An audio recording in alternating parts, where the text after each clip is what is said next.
Hello everyone.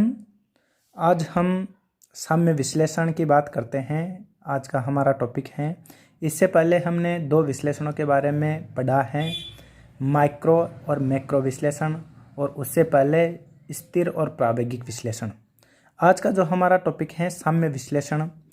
जो साम्य शब्द है यह दो शब्दों से मिलकर बना है, एक्यूयूएस और लिब्रा से। एक्यूयूएस का मतलब है समान और लिब्रा का अर्थ है संतुलन। इस प्रकार साम्य का शाब्दिक अर्थ होता है समान संतुलन। साम्य कहते किसको हैं? साम्य उस स्थिति को आर्थिक साम्य की स्थिति कहते हैं जब वस्तुओं और उत्पत्ति के साधनों की मांग एवं पूर्ति में संतुलन हो जाता है। उस स्थिति को साम्य कहा जाता है या संतुलन कहा जाता है।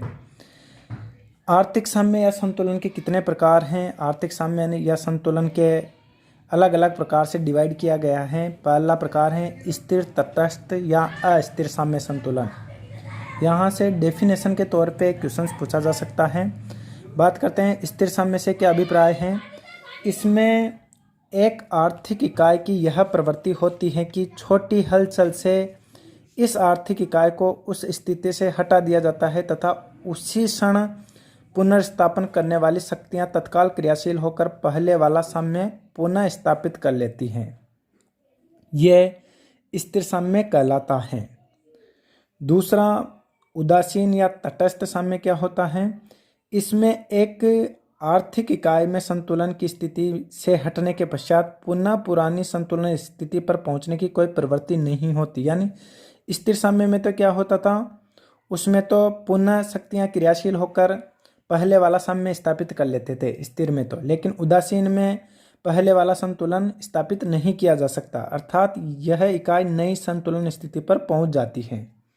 और तीसरा अस्थिर साम्य, यह वह अवस्था होती है जिसमें एक छोटी सी हलचल या विघ्न से अनेक हलचलों या विघ्नों को बल मिलता है, जिससे यह सब मिलकर आर्थिक इकाई को संतुलन स्थिति से दूर हटा देते हैं, बिल्कुल ही दूर हो जाता है।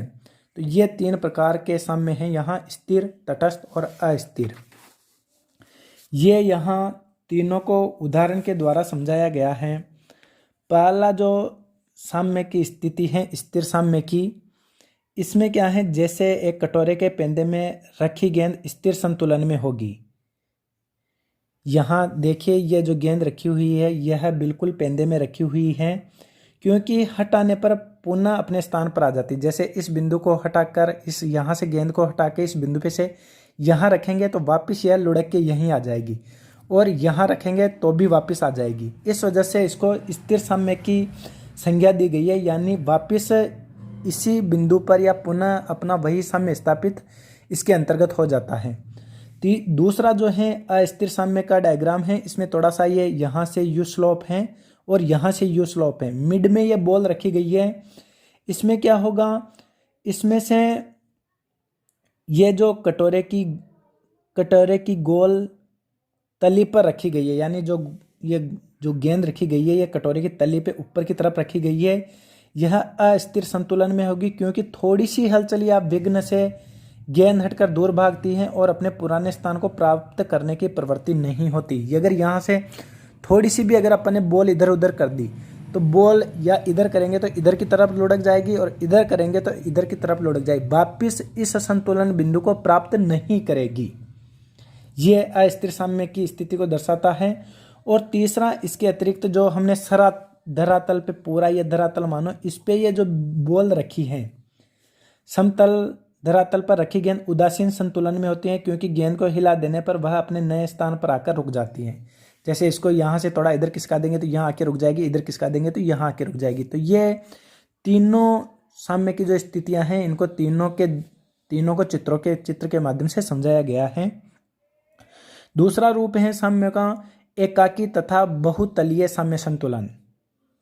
एकाकी साम्य क्या होता है? वह साम्य होता है जब साम्य की शर्तों की पूर्ति एक ही कीमतों तथा वस्तुओं की मात्राओं द्वारा हो जाती है, निर्धारित हो जाती है, वो एकाकी साम्य होता है। और बहुतत्वीय साम्य क्या होता है? वह साम्य होता है जब साम्य की शर्तों की पूर्ति कई बिंदुओं पर विभिन्न कीमतों तथा विभिन्न वस्तुओं की मात्रा द्वारा निर्धारित होती है। जैसे कि हम चित्र पे दिखाई दे रहा है, ये स्थितियां तब उत्पन्न होती है जब मांग की रेखा का ढाल बदलता रहता है। मांग रेखा पहले कुछ दूरी तक बेलोचदार, फिर कुछ दूरी तक लोचदार और फिर बेलोचदार होने की प्रवृत्ति रखती है। जैसे हम देख रहे हैं कि जैसा कि चित्र में ऐसी परिस्थितियों में ये यहाँ पे बेलोचदार, फिर लोचदार और फिर वापस बेलोचदार, तो ये इस प्रकार की प्रवृत्ति हैं। तो ये विभिन्न बहुतत्व यानी बहुत सारे बिंदुओं पर विभिन्न कीमतों पर विभिन्न वस्तुओं की मात्रा द्वारा निर्धारित होती है। जैसे यहाँ बात करें, इस बिंदु पे प्राइस हो जाएगी ये, और पूर्ति हो मांगी गई मात्रा या पूर्ति हो जाएगी यहाँ।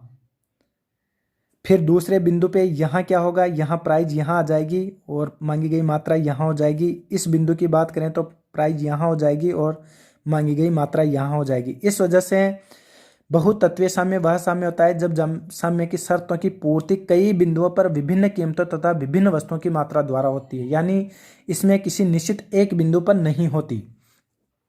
तीसरा जो प्रकार है यह है अल्पकालीन तथा दीर्घकालीन साम्य संतुलन।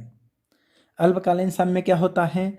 वह साम्य होता है जो एक समय बिंदु पर संतुलन पर रहता है और निश्चित समय के बाद भंग हो जाता है। अल्पकालीन समय या अल्पकालीन साम्य कहलाता है, जो थोड़ी समय के लिए स्थिर रहता है फिर भंग हो जाता है। जबकि दीर्घकालीन साम्य वह साम्य है जो दीर्घ काल तक बना रहता है, उसे दीर्घकालीन साम्य कहा जाता है। अब बात करते हैं चौथा प्रकार है स्थैतिक एवं प्रावेगिक साम्य। क्या होता है? स्थैतिक साम्य वह साम्य है जो एक निश्चित अवधि के बाद भी उस स्थान पर बना रहता है, जबकि प्रावेगिक साम्य वह साम्य है जो निश्चित अवधि के अंतर्गत ही बना रहता है, निश्चित अवधि के उपरांत उसमें परिवर्तन हो जाता है। जैसे ही निश्चित अवधि समाप्त हुई और साम्य बदल जाता है या उसमें परिवर्तन हो जाता है।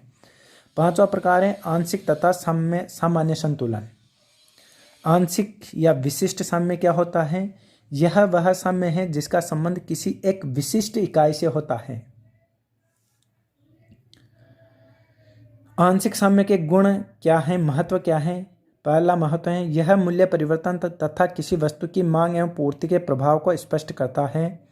दूसरा इसका गुण है आंशिक साम्य की सहायता से वस्तुओं तथा उत्पादनों के साधनों के मूल्य निर्धारण, उत्पादन की मात्राओं का निर्धारण, साधनों द्वारा अधिकतम लाभ, उपभोक्ता द्वारा अधिकतम संतुष्टि आदि की समस्याओं का समाधान आंशिक साम्य के द्वारा किया जा सकता है। इसके दोष क्या क्या हैं, विश्लेषण की सीमाएं क्या क्या हैं? आंशिक साम्य से प्राप्त निष्कर्ष संपूर्ण अर्थव्यवस्था पर लागू नहीं होते, क्योंकि इसके अंतर्गत विशिष्ट इकाई से यह संबंधित होता है, तो इंडिविजुअल उसी इकाई पर इसके निष्कर्ष प्रभावी होते हैं। दूसरा इसका सीमाएं हैं आंशिक साम्य अवास्तविक लागतों पर आधारित होता है, यानी इसमें अवास्तविक मान्यताओं का सहारा लिया जाता है या उस पर यह बेस्ड है। जो अगला प्रकार है सामान्य संतुलन। सामान्य संतुलन का अभिप्राय उस साम्य से है जब संपूर्ण अर्थव्यवस्था में कार्यशील तत्व एक ही साथ साम्य की स्थिति में होते हैं, यानी संपूर्ण अर्थव्यवस्था में कार्यशील तत्व एक साथ, सभी जो कार्यशील तत्व हैं वो एक साथ साम्य की स्थिति में होते हैं, साम्य की संतुलन की स्थिति में होते हैं, तो उसे सामान्य संतुलन कहा जाता है। सामान्य साम्य या सामान्य संतुलन की स्थिति में अर्थव्यवस्था के विभिन्न अंग संतुलन की अवस्था में होते हैं, यानी सभी अंग संतुलन की अवस्था में होते हैं। सामान्य साम्य के उपयोग एवं महत्व क्या है? पहला उपयोग है यह अर्थव्यवस्था के सामान्य ढांचे एवं कार्यकरण की रूपरेखा प्रस्तुत करता है, और दूसरा है अर्थव्यवस्था के एक भाग में साम्य उसके दूसरे अंगों के साम्य के साथ संभव है, यानी पूरे इकोनॉमी में एक कोऑर्डिनेशन साथ साथ चलता रहता है। दोष की बात करें तो यह एक कठिन एवं जटिल प्रोसेस है सामान्य संतुलन। क्यों है? क्योंकि इसमें अज्ञात तत्वों के विभिन्न समीकरण उच्च स्तरीय गणित के उपयोग से ही संभव हो पाते हैं, जो साधारण व्यक्ति के समझ से परे होते हैं। इस वजह से इसको कठिन एवं जटिल प्रोसेस माना गया है। धन्यवाद।